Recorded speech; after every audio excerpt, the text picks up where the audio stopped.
iPhone 13 Pro Max เครื่องเดิมๆกันน้ำกันฝุ่นราคาเท่าไหร่สบายดีค่อยนิกเด้อ iPhone 13 Pro Max เนาะขายเพียง10,700,000กีบเด้อตัวนี้แม่นเครื่องเดิมๆกันน้ำกันฝุ่น 100% กันน้ำแท้บ่แท้บ่ฮู้เด้อเนี่ยสามารถจุ่มน้ำแบบนี้ได้เลย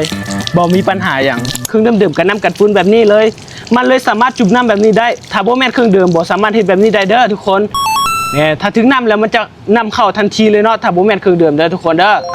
ตัวนี้เครื่องเดิมนะแบตประมาณ87เด้อทุกคนเด้อลินแบบนี้ได้สบายเลย iPhone 13 Pro Max เครื่องเดิมๆเนาะไผที่สนใจเด้อทุกคนเด้อพากันฮิปเข้ามาจัดเลยเพราะว่าตอนนี้มีเครื่องจำนวนจำกัดเนาะไผที่มาซ่าก็อดเอาเด้อเพราะว่าเครื่องขาดตลาดแฮงเนาะ iPhone 13 Pro Max เนาะเพราะว่ามันเป็นรุ่นที่ขายดีเลยเพราะว่ามันได้จอถึง120 เฮิร์ตซ์เลยสนใจลองติดต่อเข้ามาเด้อไผมาคลิปนี้เนาะอย่าลืมกดไลค์กดติดตามกดแชร์คลิปนี้แล้วคอมเมนต์เด้อว่าสนใจรุ่นใดหรืออยากให้รีวิวรุ่นใดเนาะ